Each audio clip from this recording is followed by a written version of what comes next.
sagesse du serpent. La sagesse de l'adaptation. Amen. La sagesse de l'adaptation, c'est celle-là. La sagesse de l'adaptation. S'adapter sans perdre sa nature et ses valeurs.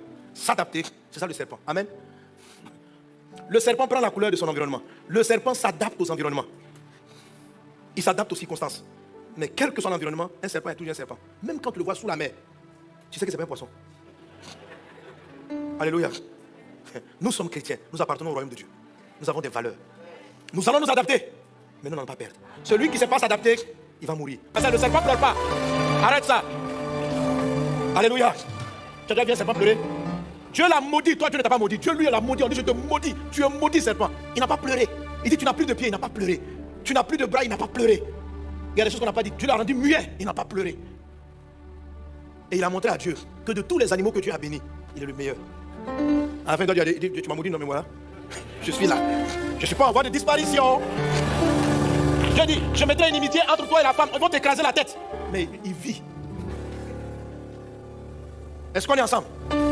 Et Dieu dit, je vous envoie comme des brebis au milieu des loups. Soyez sages comme des serpents. Observe la sagesse du serpent. Tu peux croître, tu peux t'en sortir. Dieu va prendre ces faiblesses-là pour se glorifier. Tes faiblesses, c'est toutes tes fragilités, c'est toutes tes limites, c'est tout ce que tu n'as pas pu avoir, c'est le manque de ressources. À partir de là, tu peux bâtir des plus grandes multinationales.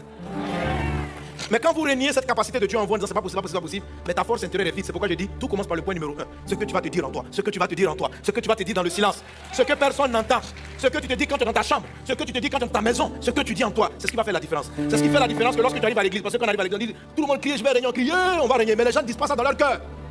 Donc on crie, oh, mais ça ne produit rien. Pourquoi? Parce qu'on n'a pas pris le silence avant la parole. On a fait la parole avant le silence.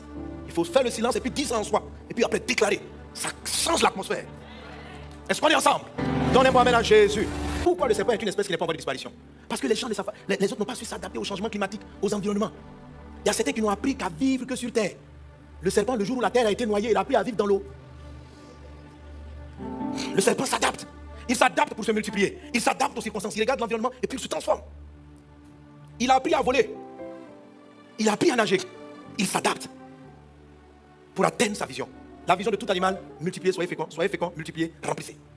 Et il est un des rares animaux qui obéit à cette règle. En dépit des circonstances, lui, il remplit. Il n'est pas en voie de disparition. Alléluia. Si tu vas dans un petit bois quelque part à Paris, tu ne verras pas un lion. Tu vas voir un serpent. Tu ne verras pas... Il y avait des lions ici avant, il y avait des guépards ou des animaux. Ils ont disparu. Mais pas lui. Parce qu'eux, ils ne savent pas s'adapter. Les jaguars, ils gardent sa couleur. Le serpent peut changer de couleur. Avec le temps, il s'améliore. Quand il est dans le vert, il prend le vert. Il est un peu comme un caméléon. Ça prend du temps, mais il le fait. Il considère son environnement et puis il se fond dans l'environnement. Tout ça pour pouvoir subsister. Est-ce qu'on est ensemble? Et l'apôtre Paul le dit, 1 Corinthiens chapitre 9, verset 19. Il dit, car bien que je sois libre à l'égard de tous, je me suis rendu le serviteur de tous, afin de gagner le plus grand nombre. Avec les Juifs, j'ai été comme Juif, afin de gagner les Juifs.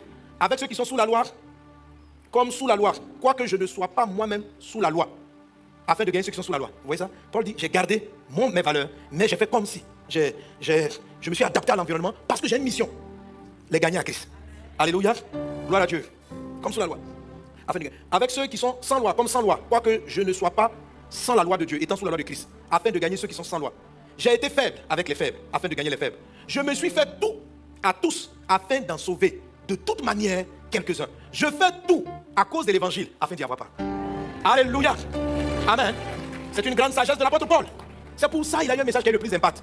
Il a su rentrer parmi les Juifs, il a su rentrer parmi les païens. Les autres sont arrivés, ils ont des principes. Nous, on ne peut pas, on ne touche pas, ils sont... Non, lui, il s'est adapté. Il a l'art de savoir prendre un message, ça va l'adapter à la génération à laquelle il va parler. Il va dire la puissance de la parole. Amen. Alléluia. Les chrétiens qui vont s'éteindre, ils sont figés sur des formes, des manières de faire, des procédures. Ils sont limités parce que les parents ont fait ça hier, mais ça ne correspond pas aujourd'hui. Le monde a avancé. Le monde a avancé. Tu es dans quel environnement? Tu te trouves dans quel pays? Quel est le langage que les gens parlent? Qu'est-ce qu'ils comprennent? Comment est-ce qu'ils fonctionnent? Sois sage comme un serpent. Adapte ta forme. Amen. Si tu te trouves dans l'eau, nage, apprends à nager. Tu dis non. Je m'excuse, je peux que noyer parce que quand tu as créé l'homme, tu ne l'as pas mis dans l'eau. Non, tu peux apprendre à nager. Alléluia. On s'adapte. On s'adapte. Le fait de s'adapter, c'est une manière de franchir des limites. Il y a trop de limites dans ton esprit. C'est ce qui bloque ton entreprise. Tu ne sais pas l'adapter. Tu as eu de vieilles idées qui datent, je ne sais plus de quand. Là. Maintenant, le monde a changé, le monde est passé sur Internet. Toi, tu as tes vieilles méthodes, ton vieux ordinateur. Comment tu vas avancer? Il faut s'adapter. Amen. Le monde est venu, il y a eu la pandémie. Il faut s'adapter. Regardez le culte actuellement. Tout basculer en ligne. C'est l'adaptation. Les églises qui vont pas vouloir bouger, elles vont mourir. Ce sont des espèces en voie de disparition. Parce qu'ils ne savent pas vivre dans le désert. Le serpent dans le désert, il prend la couleur du sable. Les mêmes serpents, tu les mets à un moment donné dans la ils vont prendre la couleur du vert ou du jaune. Ils s'adaptent aux situations. Mais il reste toujours serpent. Quand tu le vois, tu peux pas te tromper. Tu sais qu'il est serpent. Quel que soit l'environnement, lorsqu'on te regarde, on dit c'est un chrétien. Il parle de Jésus. Alléluia. C'est un témoin. C'est un témoin. Il n'a pas changé. Il s'est adapté, mais c'est un témoin. Amen. Quand vous voulez gagner les jeunes, il faut ça. Ouais. Alléluia. Bon, bientôt, regarde passer Mathieu. Il y en a qui étaient choqués peut-être par son habillement. C'était peut-être choqué. Mais non, les traditionnels. Comment un pasteur vient comme ça, en basket, au cul. Mais il y a combien de pourcents de la jeunesse? Il faut pouvoir les toucher. C'est parce que des gens sont restés avec des vieilles méthodes que les jeunes ont quitté leurs églises et sont partis ailleurs. Est-ce que tu connais un verset où Jésus a défini le type de chaussures qu'un pasteur doit porter? Alors, dans ce qu'on n'a pas écrit, tu adaptes en fonction de ta cible. Le plus important, c'est que tu gagnes les âmes. Il y a vraiment adaptation. Alléluia. Sois sage comme un serpent. Sinon, tu seras en voie de disparition. Amen.